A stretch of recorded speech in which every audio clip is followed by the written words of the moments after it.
Comics in Motion is thrilled to be partnering with Humble to become Humble partners. If you follow the link in the show notes, you'll be taken to Humble Bundle, where you can get some access to some amazing stuff. Digital comics, digital books, video games, coding manuals. The amount of stuff that you can get there is obscene. Plus, you get it at a ridiculous discount. So here's what you need to do. Click that link, go to Humble Bundle. Not only are you going to get great stuff at a great deal, but you're also going to support a charity and you're going to help Comics in Motion keep the lights on. So click the link, go to Humble Bundle, get yourself some amazing stuff. Thanks. To the Batmobile. Let's go. Come on, bub, for old time's sake, huh? Harley Quinn, nice to meet ya. Pardon my French. Fuck those fuckers. That's like my favorite Marvel character ever, but you should never meet your heroes because honestly, he's a bit of a dick. Now might be a really good time for you to get angry. That's my secret, Cat. I am inevitable. Smash! Right, welcome everybody to another episode of the Comics in Motion podcast. I'm one of your hosts, Chris Phelps, and my co-host and very good friend is Mr. Dave Horrocks. Hey there, Chris, and hello to our listeners out there. Welcome to Comics in Motion TV and movie reviews for shows that are based on comic books. Myself, I'll be reviewing from the perspective of a long-time comic book reader.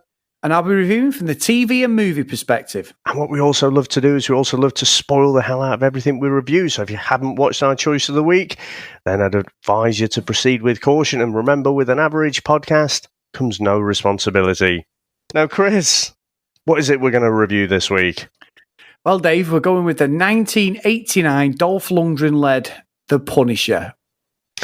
Now, one of the reasons for doing this, I kind of had this on the list for ages, and then we had Kevin from We See the World in Ben-Day Dots across on Max's show, and they were covering a Punisher story there, and I thought, I've been wanting to do this Dolph Lundgren Punisher for a while, so let's get ahead and start looking at it. So, do you actually remember this one from the time, or was this a new one on you? It's the first time I've ever watched it this time, Dave. I think I remember the VHS cover completely. I always remember seeing it. Always knew it was never a fantastic movie. At the time, it just wasn't on my radar at all. It just did nothing for me. And I think a bit strange, really, how I've never seen it, because I just, at the time I probably would have enjoyed it. But yeah, it just passed me by, to be honest. And I don't think even back then, once Dolph Lundgren had done Rocky IV, he was pretty much a B-movie actor here and in. He's done Expendables and he was in Aquaman. But he's never done anything really to cement himself as a great actor and that. He was just a big behemoth, wasn't he? So it looked good. I didn't know anything about The Punisher when this come out at all. I didn't know anything about the character. So yeah, it just never was something I wanted to pick up.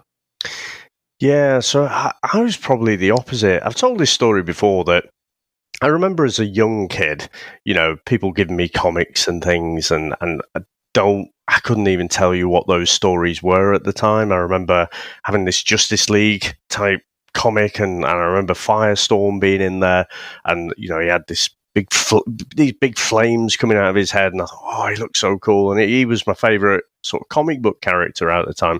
Apart from obviously the well-known sort of Superman and Batman and what have you. But it was in 1986 when I grabbed up a copy of Classic X-Men #1, which was a reprint of Giant Size. That was when it got the whole team of like Wolverine and Colossus, and Storm appeared there as well, Nightcrawler. That team book just grabbed me, and then that was it. I was sucked into the comics world then. So 3 years later, after this, you get the Punisher coming out, and I think this was like a time when anti-heroes really kind of came to the forefront, wasn't it? Certainly in the comic book world, you've got the Christopher Reeve Superman, the Boy Scout type superhero who's whiter than white, and even Batman, his kind of layers that would also come out in 1989, wouldn't it? Before that, you just had the Adam West Batman to go off.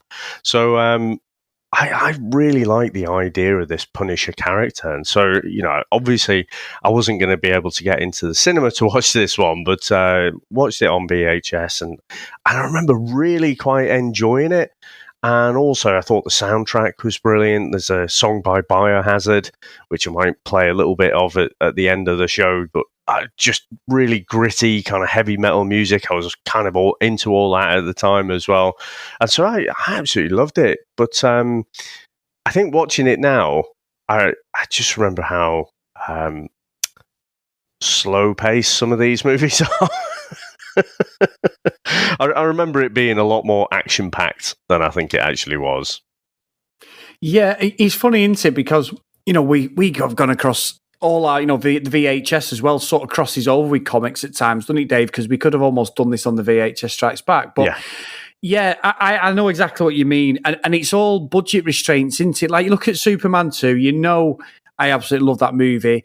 But obviously, when you watch it and you take a step back, even me with my goggles on, that I love that movie, there's not loads of action, is there? There's a lot of dialogue, there's a lot of set pieces, there's a lot of just stuff that doesn't really mean anything at times, but they had to, didn't they? Because obviously it's not going to be, fast forward to the 2010s forward, and the movies are just literally from the start to finish. You don't get to breathe, do you? You look at Infinity War, Endgame, there's not massive lulls in these movies. So this, as a, and obviously at this time, Dave, he's in his infancy sort of taking off comic book stuff. We'd had, like I said, we've had the Superman stuff, we've had Batman 89 this year, we'd had, it's the crappy Spider-Man from 78, which we reviewed, Wonder Woman. They were always sort of joke characters, weren't they? So this, for its time... I think you're missing the classic 1986 movie as well.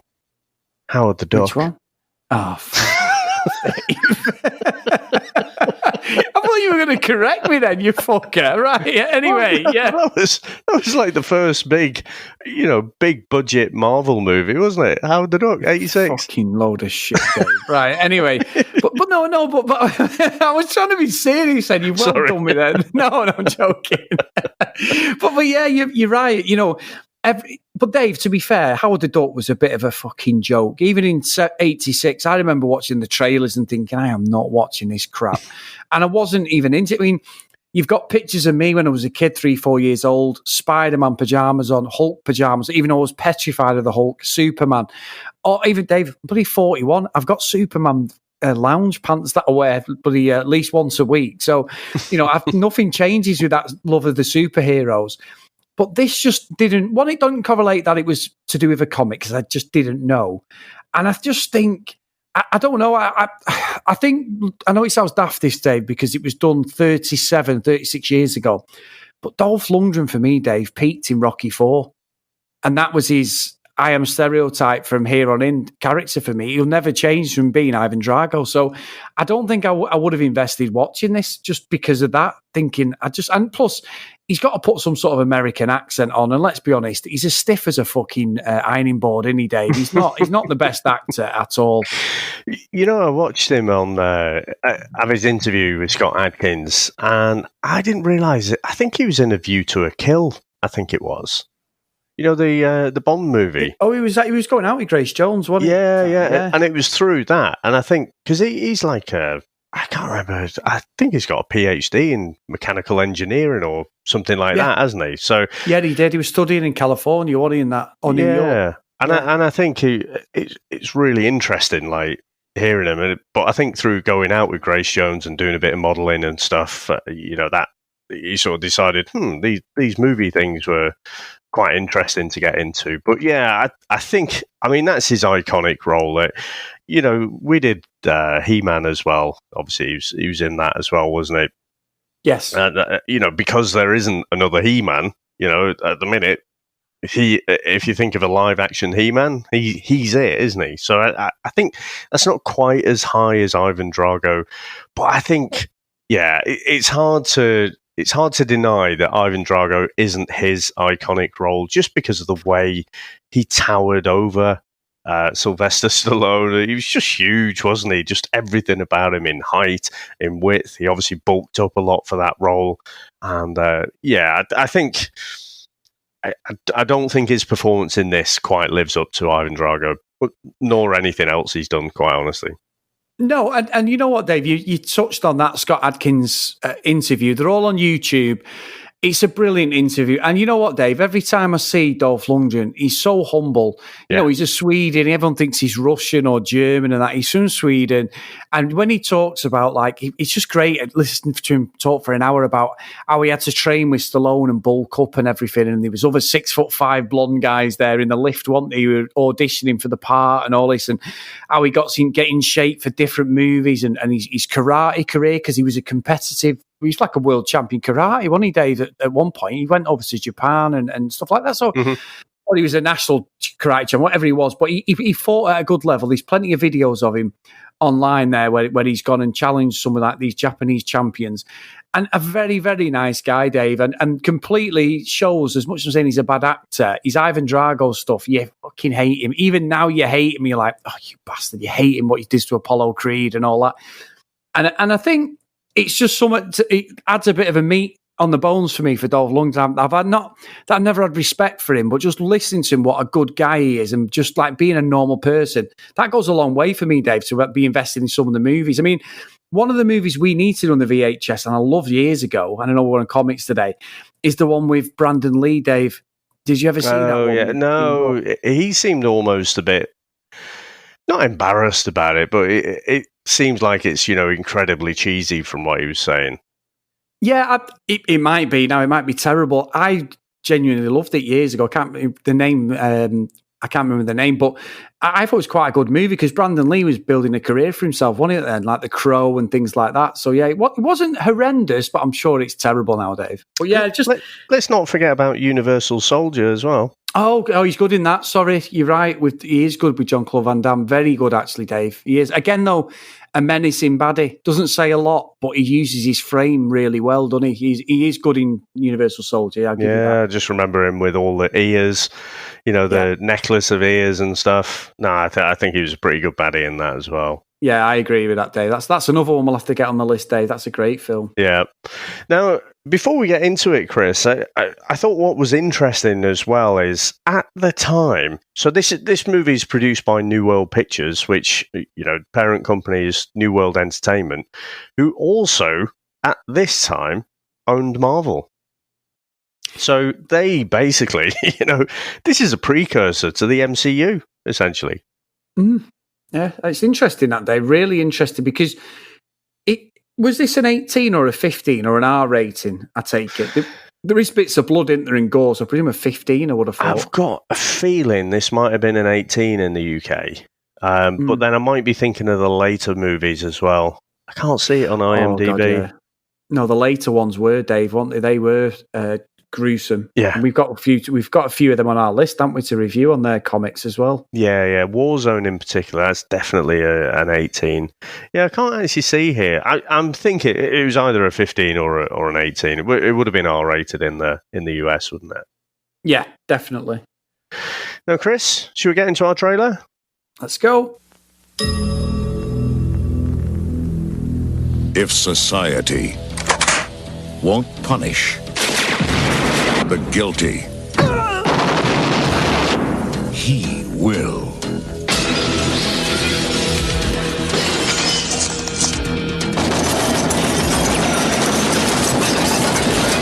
You see this board here? Every time he kills somebody, I put a red pin in it. So far, the only thing that I've got to show for it is these little calling cards here and a whole bunch of these. Now let me tell you something about this Punisher. If he ever shows up within 1,000 yards of me, he'll find out what the word punished really means. He defends the innocent. But if you're guilty, he gives no warning and shows no mercy. What the hell is this? Trouble. Dolph Lundgren, Louis Gossett Jr. Mr. P, happy hunting!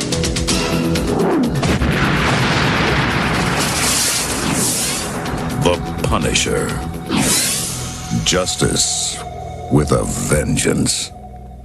Ex-Marine Frank Castle is a former undercover police detective whose wife Julia was killed 5 years ago, along with their daughters Annie and Felice, by a mafia car bomb that was intended for Frank, who is also presumed dead.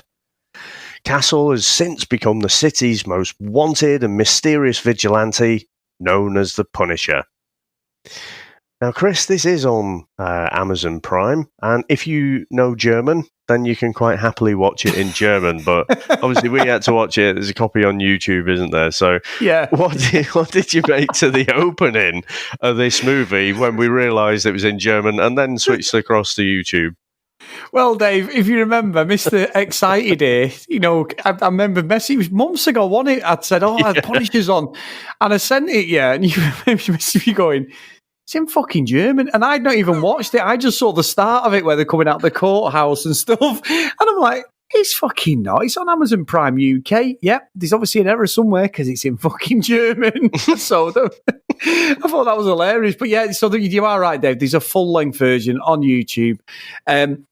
Yeah, I mean, it sounds daft, but you don't get a lot of meat on Frank's backstory, do you? You just get flashbacks about the car bomb. He's there fighting crime against these guys. He's the mysterious Punisher. I mean, he stands and poses for the crowd, and you get like almost this sort of Bigfoot type silhouette, don't you, with the smoke sort of half on his face, and he walks off, and he's just going round. I think what I have an issue with it more than anything is, Dave, that Dolph is just so wooden. And obviously he's got the brown hair, so he looks completely different to what we used to. And his American accent is poor. I know he's Swedish, and I'm not saying I can do a great American accent, but for a feature-length movie, he does a lot of brooding and fucking staring at people and looking really mean, but he hasn't got the use, it sounds daft, but he doesn't do the right facial expressions for some of the things he's trying to articulate. So when you're trying to invest in him as a character, I find it really difficult, Dave. I'm just like, I just don't care what you're fucking saying. And he doesn't, I just don't think he pulls off Frank at all. That physically brilliant. I know Jon Berthnal is amazing. I love him in the recent series that's on, but he's only about 5'8", 5'9" as the Punisher. Dolph Lungdren's a big guy, 6'4", and he's 6'5". Perfect frame, Dave, but I just think this movie's so slow and it's just fucking boring, to be honest, listening all the way through. Yeah, there's just not a great. I mean, you get individual fight scenes, don't you? But the overall story is very slow paced, I find. I also think, at the time I really liked it, but there just wasn't much else, in the comic book space that was live action and accessible. So, it talks about Superman and Batman came out that same year as well. I sort of chuckled a bit about Howard the Duck, but I was never into Howard the Duck, quite honestly, Chris. So, to get an actual anti-hero type comic book character on screen, at the time I was lapping it up. Now I'm looking at it and I'm coming around to your way of thinking, I think, there. I just think the best cast Punisher for me out of all the movies and TV is Jon Berthnal. And now if I think of the Punisher live action, I do think of Jon Berthnal. And like you say, it's not Dolph Lundgren's fault. He's Swedish. He's not American. And probably if they were to do that today, you might have like dialect coaches and things that work on how everything sounds. But, he's just got this weird mishmash voice. And do you not think as well, Chris, I don't know if it's just because Ivan Drago's his most iconic role. I just think, is he trying to sound like Sylvester Stallone there? Yeah.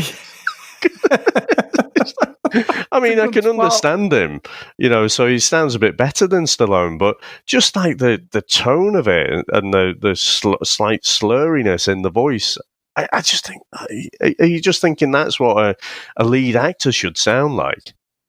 You know what? That's a very good point. And you know what? Yeah, because we had Cobra, didn't we? Was that around about 86? I mean, that's a film we'll have to do at some point. But yeah, maybe he's gone back on that, Dave, because Cobra's not far away from the Punisher, is he?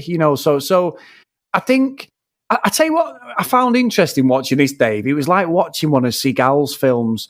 So obviously, Seagal is 6'5". Dolph Lundgren's about the same in height. The continuity of these bad guys, they're all fucking midgets. So when he's fighting people, you said about, and you're right, you look at Rocky IV and Stallone, never in a million years was ever big enough to be a heavyweight boxer, was he? He was a middleweight at best in real life. Continuity. Carl Weathers, yeah. Mr. T, probably not. He was probably super middleweight. Ivan Drago, yes, he was a heavyweight. You could get away with them. Maybe Carl Weathers could have been a cruiserweight, but there's no way that it was right. And it was the David v. Goliath thing, so we bought into it. Rocky was on his arse. He was against this absolute machine beating. In this, every guy he fights, I mean, I think it was Nico. I watched the start of Nico the other day where they go into the 7-Eleven and you've got these they're like Mexican gangbangers, Dave. They must be 5'5". It's the tallest out of four of them. And Seagal is just clotheslining the fuck out of these people. Using all that I remember that scene. Yeah. He lets the fucking cash register guy who owns the supermarket get blown away, doesn't even react, and then just kicks the shit out of all of them, hitting them with like shotgun barrels and all this stuff. This is what this feels like with Dolph Lundgren. There's no bad guy in this movie that can stand to him physically, Dave. I know he has a few ninja bits and he has a fight, doesn't he, with one of the girls who's a ninja, and you've got them two Asian guys who are big guys. You can see they train and everything, but nobody, I just don't feel at any point, even when he's getting captured and that Frank's in trouble, and it's really embarrassing watching because he's literally playing with him like you see a cat playing with a rat or a mouse, Dave. Just maybe not a rat because they're a vicious little bastard, but like a mouse. They're just toying with him. It was like that, like a Tom and Jerry type thing. It was just really unconvincing. Sadly, I felt for him, Dave. We're almost at the levels of fucking Bennett in Commando because he will always be the worst bad guy. Fat Freddie Mercury, you mean? Yeah, we always go on about it, but he does. You've got Arnie, who's a fucking specimen, and then you've got this fucking guy who looks like he's just stepped off the YMCA stage, David. And these bad guys in this were terrible. They were terrible. It's funny you mentioned Cobra, and I often think if you look at Cobra, you could be forgiven for thinking, he's sort of taking off the Punisher there. But do you remember which script Cobra was based off initially, where the storylines kind of diverged? We've talked about this, haven't we? Is it something like, it's not Die Hard or Lethal Weapon, or it's something close. I know. It's close. You'll kick yourself. It's Beverly Hills Cop. Beverly Hills Cop, yeah. I remember you saying it, Dave. Yeah. You just think, Christ, you would never see that. But if you didn't cast Eddie Murphy and you cast Sly Stallone, Beverly Hills Cop would be something like Cobra. It's just mad to think about, isn't it? Yeah, it is. I remember now. You're right. Stallone wanted to change it, didn't he? He didn't want it to be like a comedy and stuff, did he? He wanted it to be all super serious and stuff. Yeah. So he just took out all the comedy and made Cobra. And I have to say, Sly, how's that working out for you? There's an iconic vehicle he's got in it. The vehicle's amazing he's got in Cobra, but that's about it. I do want to go back and watch that one, but you can't argue that Beverly Hills Cop with Eddie Murphy leading it is just the superior film for me. Yeah, but without a doubt. I have to say, Chris, as well, I do think this borrows quite heavily from another comic book property. Certainly for when we first meet Castle when he's kind of naked and oiled up down in the sewers, kind of reminded me a little bit of the Ninja Turtles. I thought you were going to say Nick Fury, Agent of S.H.I.E.L.D. We're going to be punching a wall. Where was Hasselhoff oiled up and naked? No, I mean when they find him in that cave, David, punching the wall. Right. You know that? Yeah, you're right, yeah. Well, the Turtles come out around about this time, Dave, 89, 90 of the film. Yeah, but I can't remember which year it was. I'm sure they were out, they were out of the comics before that. Oh, yeah, cartoons were. The cartoons as well, but the cartoons even preceded that. The comics preceded the cartoons, I'm sure. Yes. Without a doubt. Without a doubt. Let's see, 84. 84 I was going to say, yeah, 84, the Turtles. Yeah, so, but I thought it was an interesting choice because, got to say, Chris, in the comics, he's not living in the fucking sewers and oiled up and naked. But I guess if you're a massive action star, you've paid for your big Ivan Drago, you kind of want to see him naked and get a bit of that buff body, I guess. Yeah, and no, okay, no, yeah, it's not very hygienic as well, though, is it? You know, fucking, no, he's in the sewers. Yeah, it's not. And you're right, Dave. You know the comic background. I don't know it. I get what they're going for. These grittiness. It's like Louis Gossett Jr. I didn't realise he was such a tall guy. Louis Gossett Jr. I remember from Iron Eagle, various other 80s movies. He's always that sidekick in here, the supporting actor. You know, he's the cop who's he was Frank's partner, wasn't he, in that? And he just about acts in this probably better than anybody. And that's we're on a fine fucking ledge at this point. But, you know, he comes and he sees Frank Dunny for the first time and he's crying with, he's like, oh my God, you know, where have you been? You've killed over 125, you know, these gangsters and all this stuff. And I think I get it, and I get what the story's supposed to be. You can see it coming, like someone smacks you in the face, that Louis Gossett's character, Jake, is going to somehow let Frank off in here, or he's going to somehow come to his rescue. And so, you know, it's so obvious. It was, even though it's based on The Punisher, it's proper 80s DNA stuff. The good guy gone rogue, who's, you know, he's gone vigilante. We've seen it so many times. Even though The Punisher is a property that's been out for years before this, this is like, we've seen it, Dave, you know, even fucking Death Wish with Charles Bronson thing, you see it all the time, don't you, where the whole rationale changes and they just become like absolutely maniacal because of something that's happened with the family, usually wife or kid getting killed. And this is just an 80s DNA movie. You know, he's out for revenge. It's just, if you took The Punisher away from this would just be any normal run-of-the-mill 80s movie, really.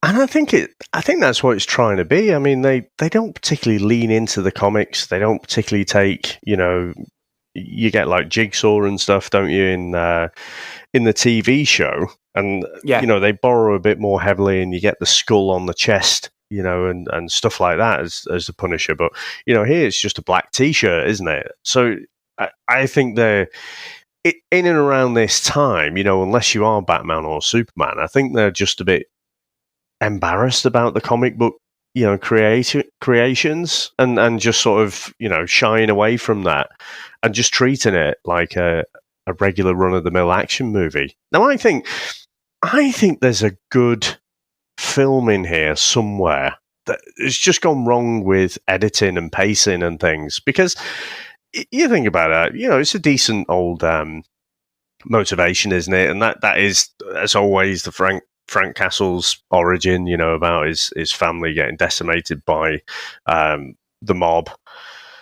I think what is interesting about this as well is it's not the usual origin story, you know. So we get a bit, you know, more recently they've been mixing it up quite a bit, but for a long time it felt like, you know, through the kind of 2000s, I'd say, origin movies were always the same.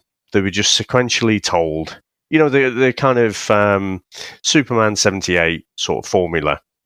Yeah. So you meet them when they're young, and then you grow up and they get their powers, and then they come in some kind of conflict, and then Act 3, they save the day. That's your superhero formula, isn't it? Whereas here, you jump in and he's already the Punisher. He's already on the run. And, you know, he's this kind of rumor, you know, and people are not sure about whether he actually exists or not, or he's just made up. So I kind of appreciate that. I like the fact that you've got the mob who are, you know, led by Franco, or Franco's leading one of the families, and, you know, he's trying to unify the families that are left, because the Punishers weaken them so much, though. You're getting the Yakuza, you know, encroaching on their territory and looking to take over and then kidnapping all the kids. I think this has the DNA of a movie I think you'd really like. Yes, but again, Dave, I always say this to you, your explanation of what's going on the screen and how this story should go is far better than what I saw, and probably yourself, because it doesn't explain it. I mean, Franco's the guy who arranges for Frank's family to be killed, And then because Franco's son has been captured and we're getting a bit of like fucking chitty chitty bang bang, the child capture, and they've got all these kids together, haven't they? And his kid's a bit of a wise ass, isn't he? You know what I mean? Tinky Winkies. Come with me. Yeah, you know what I mean? So you've got all that shit going on. But Frank then sides with Franco, doesn't he? Just because he has to, because obviously Frank gets put in jail. This when like Louis Gossett's character Jake says, look, you're going to get killed, you're going to execute, blah, blah, blah. And we get this ridiculous scene, don't they? Just where they're stretching Frank's body on a stretch machine, and you can clearly see nothing is happening to Dolph Lundgren. He's got a great body, but nothing's stretching. Well, and he's like, just sort of stretching himself, isn't he? Just getting a bit of a massage sort of thing there. Yeah, we see a cog turn on a fucking machine there, don't we? Like a couple of cogs, and it's like, oh my god! And then you've got the hobo tramp who's like Frank's fucking sort of drunk sidekick. He's on there for no reason as well, and they're stretching him, and it's like, and then they bring in Louis Gossett Jr., who's a cop who from some reason has been now captured in the next scene where he was in the police station with Frank, and Frank gets out of it. I'll tell you what makes you laugh, Dave. So when they're stretching Frank, he's got a hasp thing on his hands so he's got a proper thread there, and he's got a nut on it, and when he starts spinning the nut to get the handcuff things off him, right, it's the nut on the thread is right down at the bottom, like you would do if you turn it. He turns it about 3 times, right? And then the next bit, within 10 seconds, he's took both of them off. And that is just, the leap of doing that is nonsense. And then he starts killing them all, doesn't he? And there is some graphic moments in this. I must give it credit for that. There's plenty of little bits of blood and everything in it, and some killings. But yeah, I think the problem is when Frank goes on his bike, and there's one scene in a warehouse where he's riding up like a rampway in a bike. Dolph Lundgren looks massive on that bike. It looks like he's on some fucking, like you see at the circus or something, doesn't he, Dave? He looks like he's got on a kid's motorbike. It looks really strange because he's such a big guy. Yeah.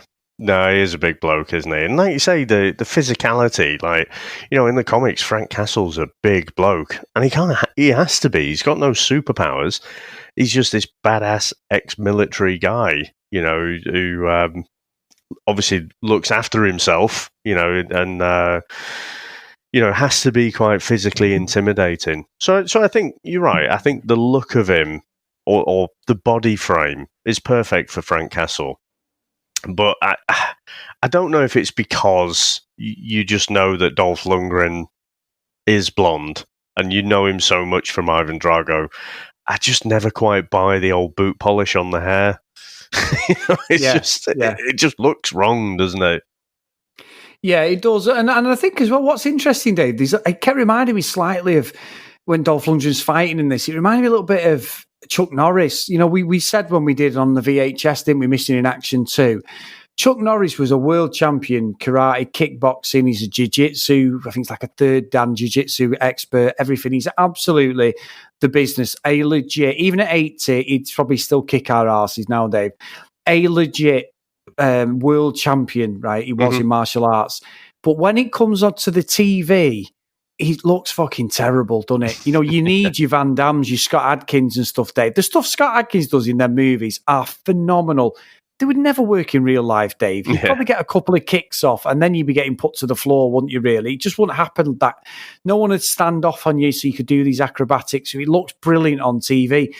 And it's almost like that with him because he was a karate champion and he fought a physical, in physical tournaments. His kicks look terrible. It looks like he's never done karate. And I don't mean that to be disrespectful because I've seen him doing kata stuff, demonstrations, and I've seen him, he's done boxing matches and everything, Dave, a bit like a Mickey Rourke where he's done like sort of amateur, semi-pro boxing matches. So he is a legit tough guy, but I just think it looks terrible. And I don't know whether that's because of the height and the people he's fighting against. So he's got to make like a kick to the stomach look really low, but they look like he's had some sort of a hip replacement because he can't get his leg up high enough at times. And I don't know whether that's just the people and the stunt choreography, but it looks really strange. Well, I guess a couple of things. It could be those massive fucking boots that he's wearing. But they actually they didn't use stunt guys. They got real fighters in. Yes. So, to give it that sense of realism, And, you know, there was a bit of, like, not conflict, but, you know, the guys who they brought in didn't want to lose. You know? It's like, yeah, but it's a movie. So I can't remember quite how they got around it, but these two guys, the Japanese one, you know, when you've got that kind of red room look. Yeah, they didn't want to die because it would dishonor their family. It's ridiculous. It's like, this is make believe. But they obviously convinced them in the end because they shot the scene. But I think it was interesting to take, you know, these real fighters. So, you know, some of those hits, I think he probably went back to his trailer pretty beat up some of those days, you know. He probably did, Dave, and maybe that's why. Maybe almost like the Big Boss with Bruce Lee, wasn't it? Where that guy had come and fights him on the set, and the story was that Bruce Lee and him, he's in Dragon, and I know they made it look really dramatic in Dragon, but he did fight a guy when they were doing stunt choreography stuff, and it ended up being a proper fight. Didn't it? Bruce Lee battered him, but they thought it was part of the movie, so maybe it was a bit like that. I don't know. I remember it from Dragon. I didn't know what the actual truth of it was. Yeah, the guy, he was someone who he'd beaten. I think it was the guy, you know, the one who, when he supposed to broke his back and he fights him, done in Dragon the second time. That's dramatic. From Snake in the Monkey's Shadow.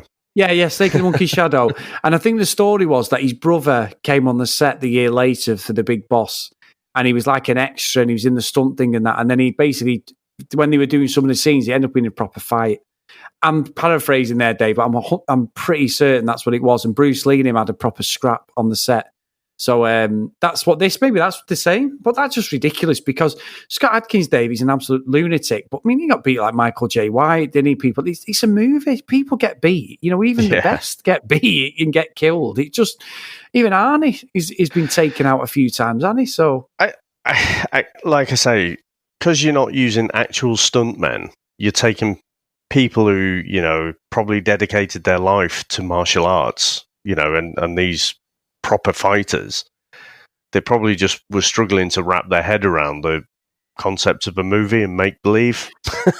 And we've talked, haven't we, about Stallone and even Arnie. I've just said about Arnie, you know, but you look at Arnie, Bruce Willis. I think Stallone was one of the worst. I know now he's a really humble, nice guy. Like I follow him a lot on Instagram, and when I've seen him talk, it's not all for show. He genuinely is a good guy. But when he was younger, Dave, you know the stories. He was a fucking arse. Even Dolph Lundgren says when they were doing Rocky, didn't they? They trained together, and he'd be like, he was his boss. At the end of the day, Stallone was his boss. And the ego of Stallone's characters in these movies, he never wanted to lose, did he, on anything? So he kept threatening to fire him, didn't he? Yeah, exactly. Yeah. So it's like, and Stallone was notorious for stuff like that, Dave. I don't think Arnie was per se, but obviously Arnie had the physique and that, but Stallone always had an inferiority complex because of his height and stuff, didn't he? So they always used to say he was a proper arse. And you've heard it with Van Damme and that. When Van Damme was at the peak of his skills, he would always know the guys he's fighting with, choreography and that. But it was always a case of the good guy. He had things written in his contracts that they can't look weak in their characters, and that's why you got this proper macho shit. And obviously, as years have gone on, it's become a little bit more grounded. And Arnie and Stallone will take themselves up. Maybe I'm probably thinking too much into two people we never ever see again after this movie, probably, Dave. But yeah, I just think it's quite interesting that happened, and that is just ridiculous because it's like, but you could have a woman come in and kick the shit out of a bloke who's 6'8" in a movie. I'm not saying she couldn't in real life, Dave, if anyone goes after me, but aesthetically be thinking, oh, the guy's going to say, well, that's a movie. That's what it's about. It's you've seen it so many times. When you get kids' movies and the kids leather people, you got the gangsters chasing. Look at Home Alone. Kevin would get fucking mauled by two burglars, Dave, in real life. But for the Home Alone's a great movie because it's slapstick. He would, wouldn't he? That's just. I thought when you were saying about the woman, I thought you were going to go down a Cynthia Rothrock rabbit hole then. Hey, Dave, we've both been on her YouTube channel recently. My word, she's aged well, hasn't she? Moving on. Amazing, Dave. Yeah. All right, let's move on. It is a bit saucy, that channel, isn't it? It is. I sent it to Max. I think Max got a fucking bad arm from what he was saying. But anyway, sorry, Max. So anyway, we end up with so as you said, it's a little bit weak, isn't it? But Punisher's hobo mate convinces him, to help, and that's when you end up with this team up with Franco and the Punisher. So they raid the whole, the Yakuza headquarters, take them down, but then Franco ends up betraying the Punisher, but Castle ends up, killing him off. And then you get Franco's son, could potentially shoot him, but he decides not to, but obviously that's going to be something that would be there for the sequel if there ever was one, Chris. But because this was such a flop, I think Dolph Lundgren had no intention at all of reprising the role. So yeah, I mean, we pretty much, police turn up, no trace of the Punisher whatsoever, and he just sort of disappears off into the shadows. He does, Dave, and he's going to serve his own brand of justice, Dave, as the film finishes. Actually, one other little tidbit. That whole monologue, which I absolutely love. It's the opening for the Biohazard music track. That "Come on, God, answer me. For years, I'm asking you why." He wrote that. So in the script, there was no actual monologue at all. So Dolph Lundgren actually wrote those words, and I think that's great. I do, to be honest. It's and I've heard them words before, Dave, even though I've never seen the film. So yeah, that's quite interesting. That he's a clever guy, though, isn't he? Yeah, he is. Like you say, he's an engineer. He's a clever guy. Just a shame he didn't fucking stay clear of this turkey, Dave. But anyway, you know what? I think there's a lot of love for this one. Yes, but there is. I think, Punisher's one of those movies. I think he was just kind of around the right time in the 80s, and even the movies that came after, I don't think it, because New York in particular was so bloody gritty and a dangerous place. You mentioned Death Wish before, that kind of really comes to mind, doesn't it, with this kind of anti-hero, because in real life people are just pissed off and they just want to see a bit of fucking fascist justice, someone take law into their own hands and decimate the bad guys. So I think that's why, this could have been a really great movie and made quite a lot. But I mean, it didn't get a box office, it didn't get a theatrical release, in the US. So I mean, straight off the bat, you handicapping yourself about how successful it's going to be. Yeah, it's mad that, isn't it, Dave, as well? Because you'd think they would have got it out there as a B movie at least, but very bizarre. And he would have made more probably, Dave, because it was filmed in South Africa. Was it Australia and stuff? Australia, wasn't it? Yeah. Strange, very strange. But I guess this was, this was before the culture, so now, and you mentioned about Scott Adkins, his movies are generally straight to video or straight to DVD, aren't they? Yeah, pretty much. Whereas I think back then, it was just like they'd make the movie, and then if no one picks it up, it's like, oh, all right then, I guess we'll release it on video. It's more like a reactive thing, whereas now I think they make them to be straight to DVD. Yeah, and I think you're touching on something there, Dave. A lot of them now are straight to stream because a lot of Scott Adkins stuff is Netflix. This would have been the same, wouldn't it? Now we're in a different world. DVD sales are on the backside, aren't they? Blu-ray and that, really. So yeah. It's an easy way to get more exposure on shit movies. I mean, I said this on the VHS. I've just watched Debt Collector and Debt Collectors, which Scott Adkins wasn't happy with, Dave, because he said it's not fucking Alien. He said they called it, you got Alien and Aliens. He said because they were massive franchises, but people were saying to him, I've watched Debt Collector, and he's like, no, there's two of them. There's Debt Collectors. He's got an S at the end. He wanted it changing. So, interesting, really interesting. But the fact that it'll go on a streaming service and people will watch it gets you far more exposure than what they deserve, a lot of these movies. Oh, I tell you what, I watched Ninja Shadow of a Tear the other day. Brilliant movie. Just for pure action and martial arts. It's fantastic. You need to watch that one. I am. I'm definitely going to watch it. And again, Dave, we are both Scott Adkins fanboys now, aren't we? So, I'll be on that one. Yeah. same age as me. Think we've aged quite similarly, myself. You know, Dave, I'm younger and he looks fucking better than me as well. So yeah, you're right about that. He does look amazing. But anyway, Chris, back to Dolph and the Punisher. Should we get into our final review? Let's go. Hello everyone, this is Tony Farina of DC Comics News and Fantastic Universes. I want to invite you to join me every Friday on the Feeds of Comics in Motion, where I will be joined by excellent guests to do a deep dive in an indie comic from a company other than the big two. Sometimes I'm joined by the creators themselves, and other times I'm joined by my geek friends who love to talk about all things comics. Either way, you'll have a great time hearing about some books you may have missed. Please join me on Indie Comic Spotlight every Friday on Comics in Motion. Do you love Marvel and DC Comics? Or maybe you just love the blockbuster movies and are thinking of dipping your toe into the comic book world. Whether you're an aficionado or a newcomer, we've got a show that'll give you that insight into the world of the big two. Hi, my name is Max Byrne, and I'd like to let you all know about a brand new show coming very soon to the Comics in Motion network. Mandatory Marvel and DC is a show that takes a sideways look at the biggest of the big, those essential comic book classics from Marvel and DC. Join me and very special guests every week as we take a walk down memory lane and revisit those iconic graphic novels and story arcs that have crossed over into the mainstream. From Civil War to The Dark Knight Returns, Old Man Logan to Kingdom Come, if it's not huge, it's not going to get in. And if you want to know the difference between a Dark Phoenix and a Red Sun, then why not join us very soon and let's all have some fun together. Mandatory Marvel and DC, the show that every comic book fan should be a part of, coming very soon to Comics in Motion. Now, Quiz, yes.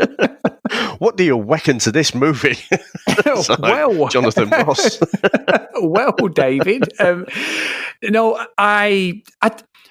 it's not. Look, I'm getting called out at the moment for saying things are the worst thing I've ever seen. Yourself included, Dave. After the fucking absolute disgrace that our good friends on the Predator Minute podcast made us watch in Ninja 3: The Domination. And I said it, my famous line, this is the worst thing I've ever seen. So it's not this. It's just very slow, very boring. When Dolph Lundgren has got to deliver his lines and deliver that sort of extra bit of dialogue so that we don't feel that a set piece is coming and it doesn't feel like we're just filling the gaps and wasting time in the movie. He just doesn't deliver it. There's so many things wrong with the fight choreography, the aesthetics, the actual continuity of the people who he's fighting against are so fucking small. It's ridiculous. It just does not even look like a challenge for Frank. It's just pretty shit, really. It's something... If you want to watch it, great. I can understand why people love it, Dave. And I'm sure, does Scott Weatherly like this one, Dave? I'm sure Scott said he has fondnesses. I could be wrong. I would imagine so, yeah. I don't know if he loves it, but I would. If I was to hazard a guess, I would have said Scott would like this one.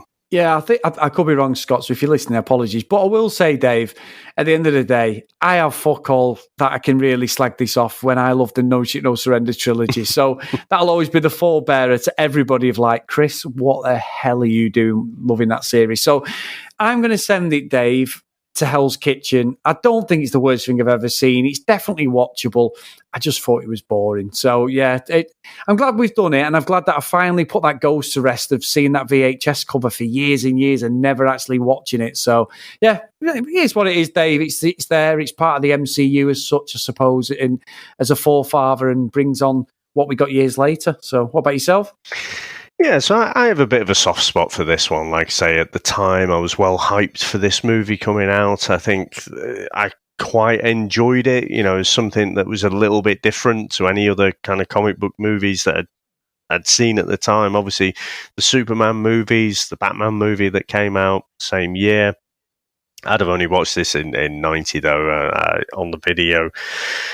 So I just think it was a good, solid idea that just didn't really come off on the screen. I think, you know, we've watched other late 80s movies and they're not quite as slow as this. And I always say, you know, if a movie really goes for it, then there's an endearment towards that movie for me. You know, I kind of think, okay, it didn't come off, but I can see what you were going for, and you've absolutely gone for it. what was it I watched the other day? It was after we did the Movie Chef interview, the quiz. Hell Comes to Frogtown. By God, Chris, you are going to hate that, but I loved it because it is such a bad, it's this dystopian future with Rowdy Roddy Piper. Honestly, it's fucking horrendous, but it just absolutely went for it. And, you just can't help but like it. I'm sure you won't mind, but I think I like it when a movie does that. With this one, it is a little bit by the numbers. I think the DNA, the ideas of, kind of Frank Castle, going against the mob, but then having to team up, it's like the enemy of my enemy is my friend kind of idea. I think, playing around with that with a guy like Frank Castle and then getting double crossed. I think there's the DNA of it is quite good. I like the look of Dolph Lundgren. I think it as the Punisher, but then I just don't fully buy him. And certainly the accent, it just throws you off a bit because, Frank is an American character. So, and I mentioned about the music as well. I quite like some of the music that came out of this. I will have to say though, it's not held up fantastically well. I was hoping for a little bit more than what I got, and I think it's not that fondly remembered by that many people. Just quite simply because it's not that good. I know there are going to be some people who absolutely love this. I'm sure Kev from We See the World in Ben-Day Dots, I'm sure Kev probably loves this. But for me, I think this is a Hell's Kitchen. I don't think it's not terrible. I think some of the action scenes are decent. But it just does plod along and it just doesn't really grab you. It doesn't really suck you into that world. And so, it's not a great one for me, Chris. Yeah, it's a shame, really, isn't it, Dave? Because it has all the things you think we'd love, and it just doesn't deliver. And yeah, it is what it is. And I'm sure at some point we'll go back on some of the other Punisher movies that come after this and see how good they are. Because I know one of them, especially which I've never seen, everyone sort of raves about, don't they? Like, I don't know which one it is, but they always say like the violence and that is just next level. It's more closer to the Jon Berthnal TV series that we got a couple of years ago. Yeah. No, I think they are good. But again, I've not seen those for a few years as well, so we'll have to go back to that. I think the Thomas Jane one was not great. I think that might be about the same as this level, but it's Punisher Warzone that I quite liked, and was it Ray Stevens? I think was in another one as well. Seem to remember quite enjoying that, and that was quite violent as well. So, but we'll see. We'll get to that one day, Chris. Oh, nice one, Dave. So, guys, if you want to contact the show at Comics in Motion P on Twitter, if you want to email us, the Comics in Motion podcast at gmail.com. And as always, we've got loads of shows on the feed now. Get over there, have a look. These different things will tickle your fancy, and I'm sure there's something you're going to like if you want to listen to someone else other than myself and Dave, who do the TV and movie reviews. Awesome. Now, Chris, for next week, it's going to be Thanksgiving, and we are going to go back and we're going to look at the first Spider-Man of the Sam Raimi trilogy, starring Tobey Maguire, and I think we should just listen to the trailer. Who am I? You sure you want to know? If somebody told you I was just your average, ordinary guy, not a care in the world, somebody lied.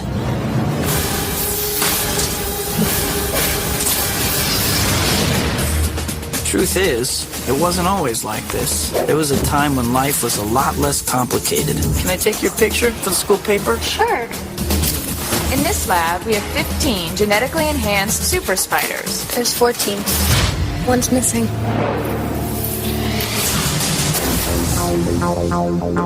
Peter, are you all right? I'm fine. Pete, look, you're changing. I know I went through exactly the same thing at your age. No, not exactly.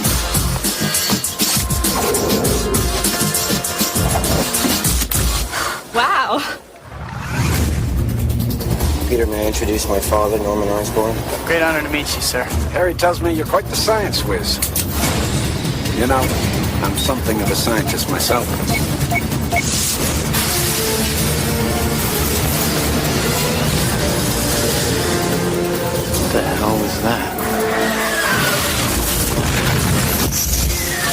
Whatever it is, somebody has to stop it. With great power comes great responsibility. This is my gift. Wow. It is my curse. Who are you? Who am I? I'm Spider-Man.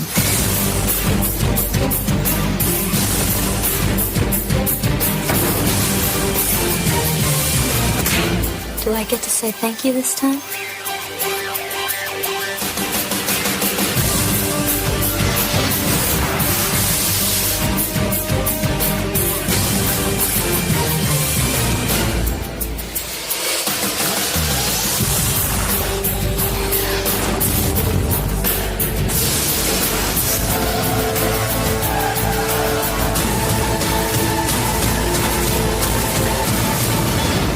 You do too much. You're not Superman, you know. Now, Chris, how would everyone get in contact? No, I was going to wind you up and say, how would everyone get in contact with us? Dave, I was actually listening to you this time. I'm sending you to Asgard, Dave. Not to Asgard, no. Dan Tuina. Yeah, anyway. Nothing beats you doing the VHS intro for the comics, Dave, a few weeks ago. That's the best ever, that. I love it. Now, Chris, I'm not going to say how you're going to finish it off, because I think to finish this one off, there's a little monologue that Dolph Lundgren does, and he wrote, and I think we should finish off with that. Come on, God, answer me. It's years I'm asking you why. Why are the innocent dead and the guilty alive? Where is justice? Where is punishment? Or have you already answered? Have you already said to the world, here is justice, here is punishment, here in me?